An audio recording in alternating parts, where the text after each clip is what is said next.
السلام عليكم ورحمة الله وبركاته. النهاردة فيديو جديد، فيديو بيتكلم على صدمة الإعلام الجزائري بطريقة غير طبيعية بعد فوز المنتخب المغربي الساحق على منتخب تنزانيا.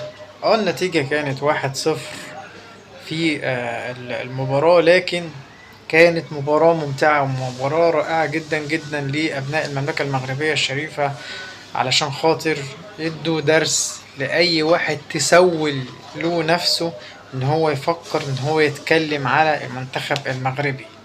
طبعا منتخب المغرب كان بيواجه منتخب تنزانيا، وكلنا عارفين منتخب تنزانيا كان بيلعب في وسط أرضه وفي وسط جمهوره، لكن المنتخب المغربي مهموش كل الكلام ده، ولا فرق معاه أي شيء من الأشياء اللي من هذا القبيل.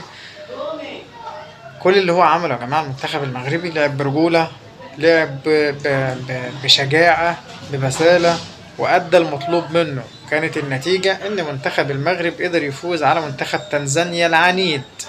منتخب تنزانيا اللي كان مصمم أو كان يعني محسس بمن النفس إن هو يفوز في هذا اللقاء أو في هذه المباراة، لكن منتخب المغرب انتزع المكسب من أرض تنزانيا، علشان تبقى حاجة مفاجأة جدا لكل التنزانيين وكل الإعلام الجزائري وكل جزائري حقود على المنتخب المغربي. كل الشكر، شكر موصول طبعا للكابتن الكبير طارق السكتيوي اللي يعني تعب واجتهد وإن شاء الله نتمنى المسيرة تفضل يعني من تقدم لتقدم دايما لهذا الرجل العظيم، الراجل اللي يعني بيبذل قصارى جهد المنتخب المغربي عشان خاطر ينجح المنتخب المغربي، علشان خاطر منتخب المغرب ياخد كأس أفريقيا للمحليين. دي حاجة من الحاجات العظيمة جدا لأبناء المغرب، وإن شاء الله نشوف القادم بإذن الله للمنتخب المغربي أفضل، عشان خاطر المباراة القادمة هتبقى مباراة صعبة جدا جدا جدا. مباراة المغرب أمام منتخب السنغال اللي يعني ربنا يسترها، ربنا يسترها بجد يعني.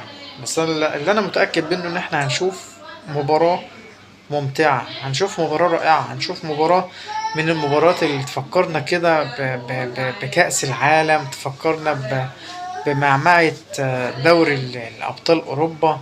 فأنا يعني إن شاء الله يعني بتمنى إن منتخب المغرب يفعلها عشان خاطر الفرحة تفضل مستمرة دي كل جميع الدول العربية، عشان خاطر المنتخب المغربي دلوقتي هو اللي بيمثل الدول العربية دلوقتي، وصعوده لنصف النهائي دي حاجة من الحاجات الجميلة جدا. إن شاء الله يعني يتوج بهذه البطولة. عايزك تصلي على النبي وتشوف القناة عشان توصلك كل جديد وحصري. السلام عليكم ورحمة الله.